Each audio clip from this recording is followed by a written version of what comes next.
Let us continue by looking at the second chapter, which is accounting for and control for material. So we'll be looking at this chapter where we'll be looking how can we account for material, how do we control material. So what are the learning objectives of this chapter? So as students, you are supposed by the end of this chapter should be able to understand the material procurement process. That's the first thing you have to understand. Maintain inventory records, prepare inventory evaluation sheets, understand principles and techniques for material control. So you have to come back to the learning objective at the end of the chapter and see if you are able to answer the learning objectives. So let us start off like this.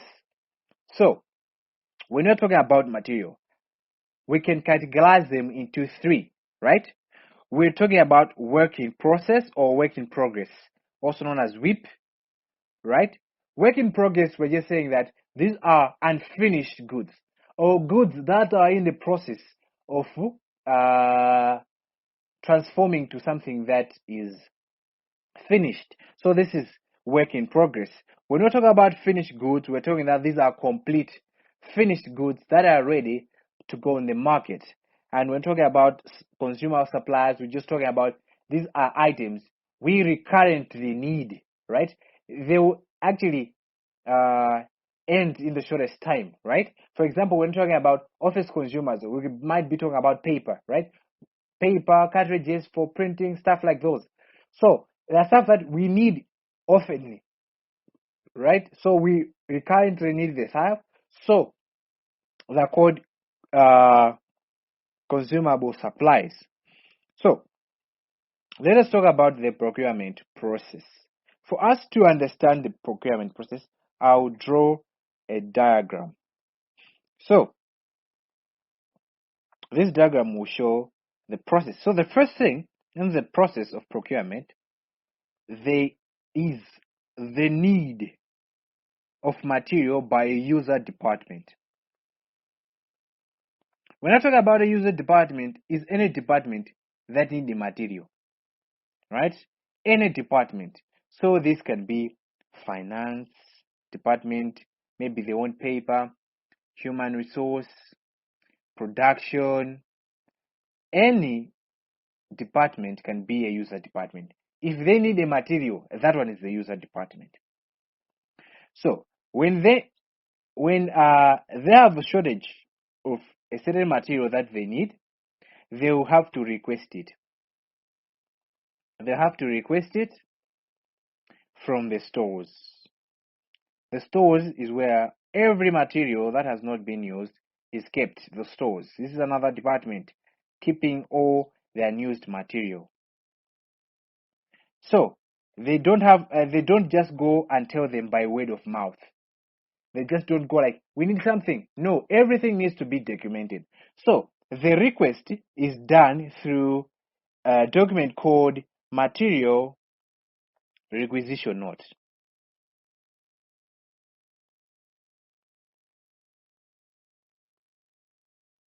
Material requisition note. So they will drop a material requisition note and send to the stores department. If the stores department have the material, they will send to the user department. But not all the time will the stores have everything that the user department needs. In that case, they'll have to make processes to initiate the procurement process. So what happens is this. If there are no item, there are two things. They might tell the user department, we don't have the item that you have requested, right? And the user department will initiate the procurement process, or they might just say, okay, we don't have the item, they will initiate the procurement process. So either ways, after there's no availability of material, the stores or the user department might initiate the procurement process. So materials are there, so they'll just give them, right? But if they are not there, they will have to initiate a procurement process. So what happens is this, either one of them will request purchase of certain material from the procurement department. Procurement department. They will request anything they need, right? So the document they use for such is called the purchase requisition note. Purchase requisition note, PRN. Purchase requisition note. So they will be requesting for the items that they need to be purchased, right?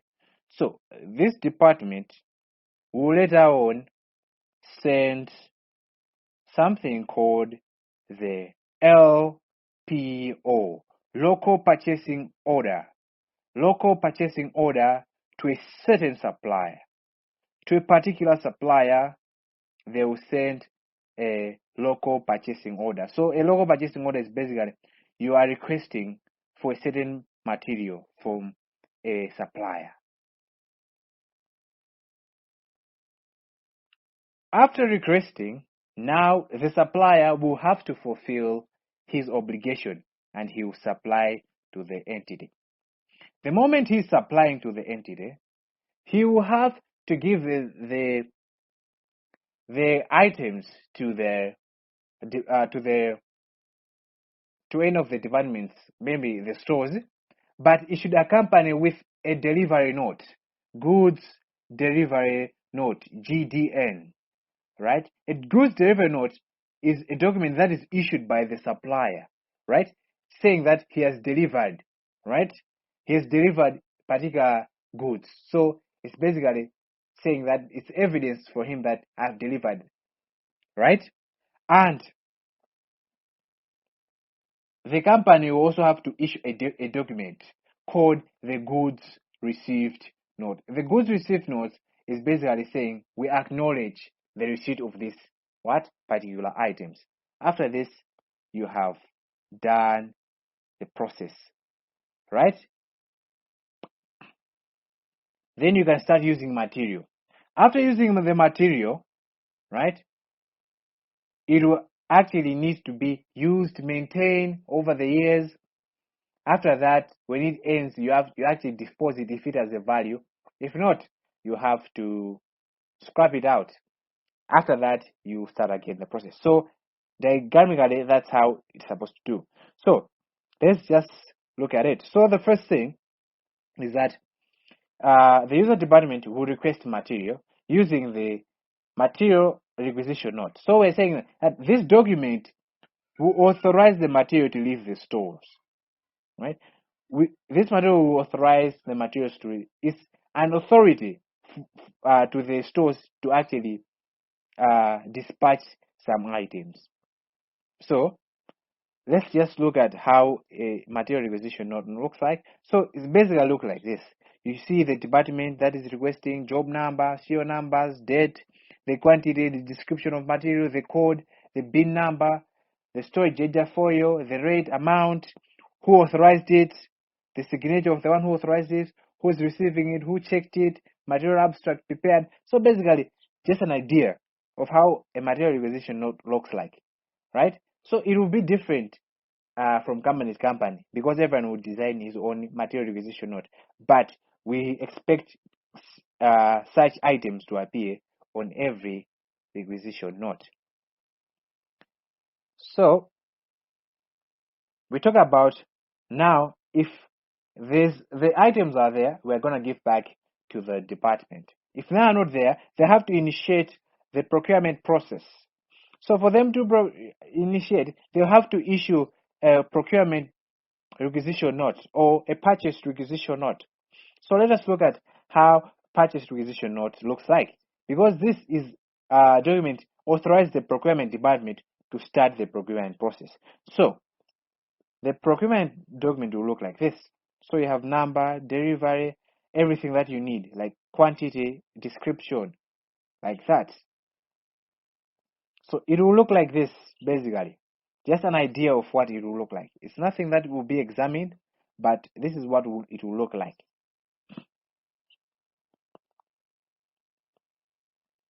So now it has been initiated, right? It will be initiated.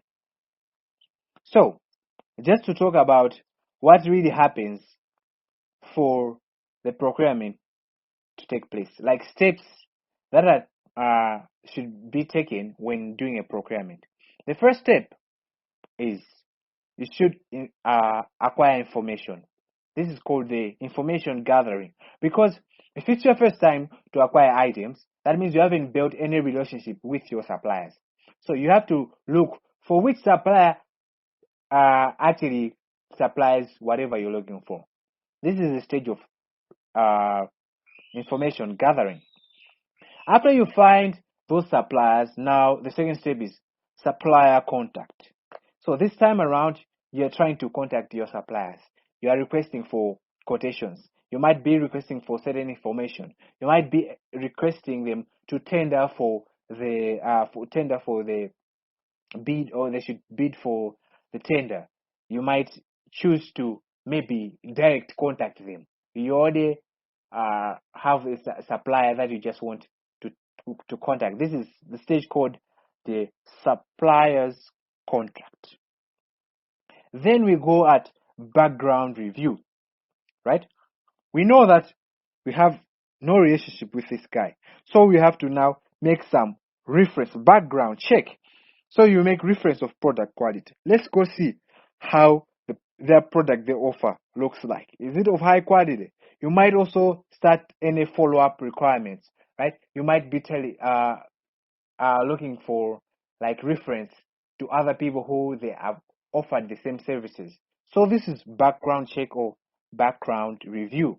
Next, when you're satisfied, you go to negotiation. This part is very important. Now the procurement have to have the bargaining skills. So we're talking about the price, right? We're talking about when the item will be available, or if you want your items to be actually customized to your ability or to your liking. This is the negotiation stage. Then we go to fulfillment. Now both parties have to fulfill their objective. So every department, every party will have to fulfill its department. That means the company will have to actually pay up. They have to pay up, and the supplier will have to deliver the goods. So it's saying delivery. So this is fulfillment. Every party is fulfilling its objective. Now we go to consumption, right? We'll start to use the material. Where it is needed to maintain, we maintain it until we finally want to dispose the material. Now we'll have to dispose.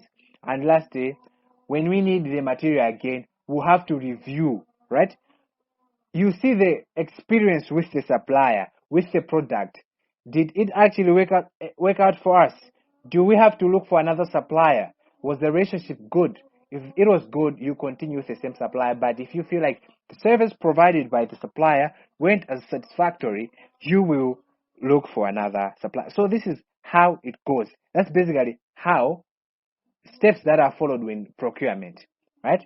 But when we're continuing about the whole procurement process, we saw that after the procurement has been told of this, these guys will send out an LPO, or called the local purchasing order. We're saying that this document is issued to selected suppliers for delivery of materials according to terms, right?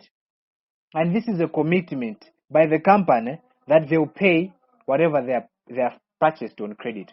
So it's more of a promise, or like a promissory note. So we're saying that this is a document that is satisfying that the moment you have supplied us, we are ready to pay, right? Whenever we have the money, we pay them. This is a document or a contract that is binding the company to pay the supplier. So this is a local purchasing order. So I have a picture of a purchase order template. So you have this one. You might have the company's detail there, whatever the details of the vendor or the supplier, where the item has to be shipped to, and details of items that you actually want, right? Quantity, price, total, the estimated total is there, and a signature by a person who is authorized to do that, because not everyone will do that. Because if everyone was able to send out the local purchasing order, company will be paying for stuff that it wasn't supposed to pay for. So it is supposed to be authorized by somebody who is authorized to do so. After that, we saw that the company will have to deliver the goods, accompanying with the goods delivery note, called the GDN, goods delivery note. This is to certify that we have actually delivered, right? We've actually delivered, and the company will acknowledge the receipt by sending the goods received note. So that's how it actually works, the process. So let us look at the two distinct categories of procurement activities. So we have two distinct categories. So this classification is based on the consumption purpose of the acquired goods. So what is the purpose of the goods that we have actually bought? So it's either the goods were actually purchased for direct production related procurement. So you have actually purchased the materials to actually use them in the production of something, right? Directly use them in the production of something. For example, Ilovo, they might purchase, maybe let's, for example, if they were purchasing sugar canes. So that material is one of the direct production related procurement. And we have the indirect non-production related procurement. So it's indirect and it is non-production related. So we have like a table here that actually describes the characteristics of these categories. So we might have the direct procurement. So we're talking about raw materials and production goods. Those are the examples. So the quantity is needed in high, the frequency is high, the value is specific, the nature operational, and example is crude oil and petroleum industry. So that's one of the direct procurement. While the indirect, we have two categories. We have those that are required for maintenance, repair, and operating supplies, and those that are capital goods. So we're talking about the repairs, they need in low. When I talk about frequency, basically relative high, the value is low, the nature is tactical. For example, lubricant and spare parts. When I talk about capital goods, we're talking about fixed assets. If you are buying a machinery, those are capital goods. So the quantity is low, the frequency is low. We don't usually buy capital goods often, but the value is high. It is strategical. When talking about strategical, this has to be authorized at the top. Not everyone can do this. So this is strategical, and example are machinery and components. So let us look at material coding. What is material coding? So material coding is a system of symbols designed to be applied to a specified set of items to give a brief, accurate reference. So we're talking about, this is a way of naming our items using alphabetical letters and numerical numbers. So we're talking about, it's a way of naming, right, our items. Instead of saying that a particular, let's say for example a packet of sugar, right? Instead of saying that a packet of sugar, we can just use numbers and letters. For example, examples of material coding is the barcodes used in supermarkets. So these barcodes will actually have a meaning behind it. The system will actually acknowledge that this means what. So it's a way of classifying and naming your items accurately.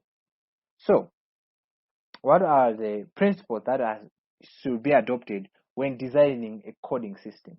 What are some of the principles that you have to adopt when coming up with a coding system? The first thing is simplicity. Your code needs to be simple, right? As simple as possible. You don't want a code to be so complicated. You need a code that's simple. Look at our registration number. It's one of the code. It's not a material code, but it's more of a code. It's easy to understand. Like, for example, you might have 19P, right, 372. So it's very simple, right? Flexible. When you talk about flexibility, we're talking about the ability to actually add new items. We don't want it to be rigid that when you just put it there, You cannot be able to change it. You want it to be able, for future purposes, any changes should be able to be incorporated. That flexibility, ambiguity. We're not talking about ambiguity, we're talking about being unclear, right? Ambiguity, that is. So we're saying that an ambiguity would mean that we want items to be clear. For example, this is just an example to illustrate what ambiguity means. If I say John P, and in the class there are two John P, that means we are not clear. Either can come, right? So because of this reason, you might use, for example, registration number. These guys will have two different registration numbers. So codes should have those. So you don't want that you're using a code, for example, 101 to represent maybe white sugar, and the same 101 should represent soda. That's not being that's being ambiguous, right? So you want them to actually be clear. When I say code 10172, it's actually representing a particular item. The other thing is to be brevity, right? Should be brief or concise, short. You don't want your code to be so long. You want it to be short. So those are the principles that you have to adopt when you are designing your own coding system. So what are the actually advantages of using a coding system rather than using names, right? Because when you're using name, you have to talk about the whole description, right?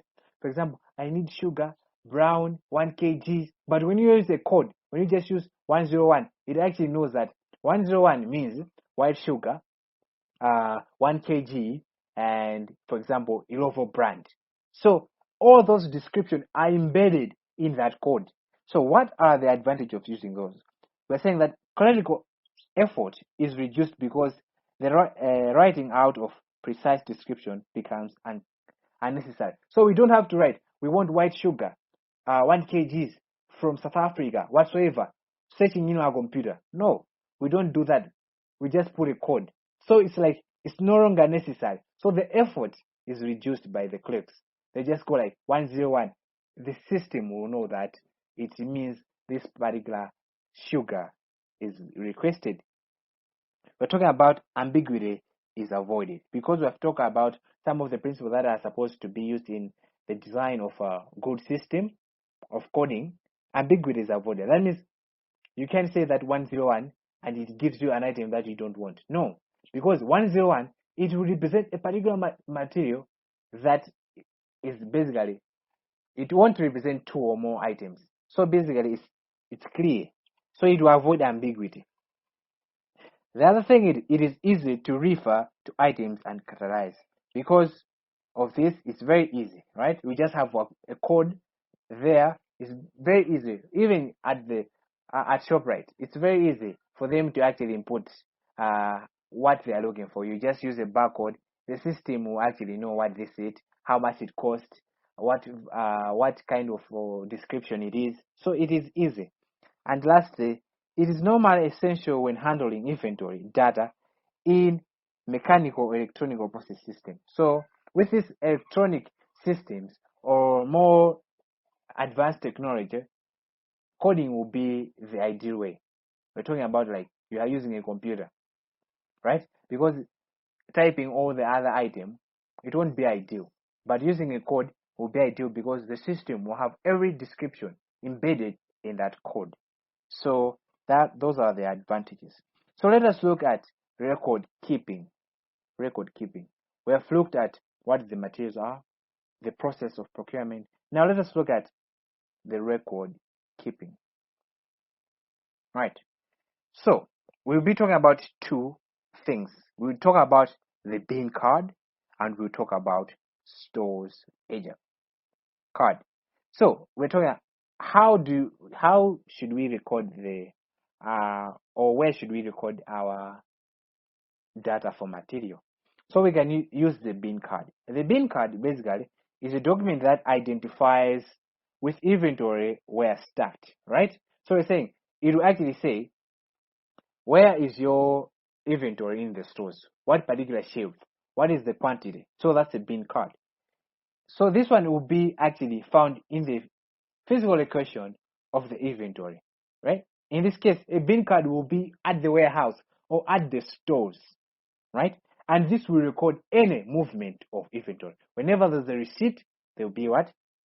There'll be a recording. Whenever there's an issue, there will also be a recording. So we're talking about a bin card, a document that is actually found where the inventory are. So basically the stores. It is recording the movement of what? Inventory, right? But one thing we should note is it only records the quantity and not the value. Only the quantity. You can talk about the description, whatnot, but it only description but no quantity, but no value. I have an example of a bin card. A bin card might look like this.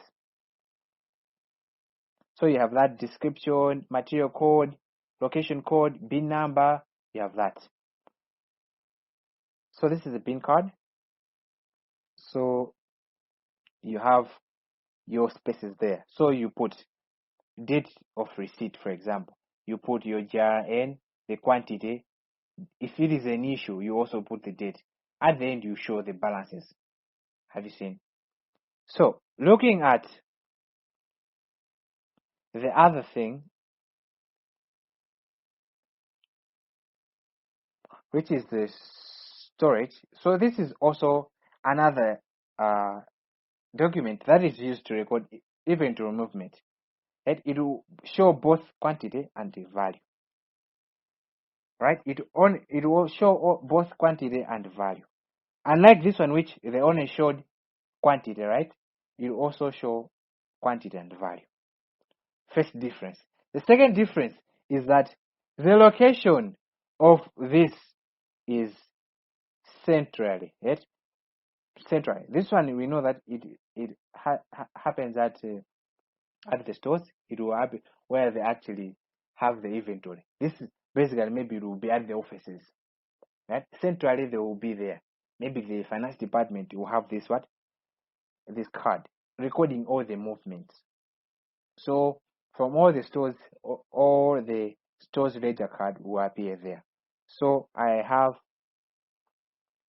a diagram of a stores ledger card. So you have this as an example. So you have the date, you have the receipts here, you have quantity, rate, amount, same issue, and show balances as well. So this is basically, if they said what are the differences?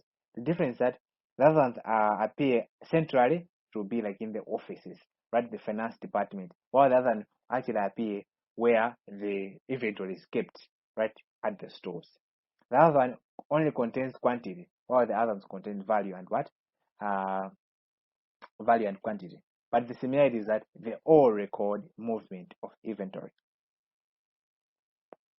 So that's to do with the recording. So let us finish up this lesson by looking at inventory accounting system and inventory counts. So we want to come up with an accounting system to handle our inventory. So we have two systems that can be adopted. The perpetual inventory system. The word perpetual means continuous or forever, right? So we're saying that is the system where information are kept in the ledgers for each good in stock, and account is updated each time a quantity is added. So we're saying every time continuously you have to update it. Whenever you receive, update it. Whenever you issue, update it. That's the system. You don't actually wait for a particular period at the end of the year to do the updating. No, every time there's a movement, they will need to update the system. While the periodic, when I talk about periodic, is once in a while, right? Or at intervals. So we're talking about periodic or inventory system. We're talking about is a system that records sales as they occur. So whenever sales are occurring, they will record, right? They will record. But inventory won't be updated. They'll just record, we have sold this, we have sold this, we have sold this. but they won't actually update the inventory that this amount of inventory has gone out. No. They'll wait for the end of the year. They should count the inventory and now they can update the account. So that's why it's called periodical, right? It would happen at interval once in a while. So they'll have to make a stock count. So let us look at inventory counts, or other name is called stock counts. So inventory counts or stock counts, we're saying that this is the physical counting. Physical counting of inventory to assess the quality, quantity, and value. I've mentioned quality because the value would be dependent on the quality. If, for example, a good has been damaged, that means the value will also what? Go down. So this is an inventory count. So we have a number of inventory counts. We have the periodical count. This will happen at the year end. Once a year. It will happen at the year end and it's once. We have the other which is continuous. So this will happen often, right? Maybe you can be saying every month, right? They will do this what? Inventory count. This might be tedious, but you know that your items your data is up to date. This is tedious, but your data will be up to date because this have to happen often. While this once a year at the year end when you close the year. So that's basically to do with inventory accounting system and inventory counts. And let's stop here. We'll continue from there.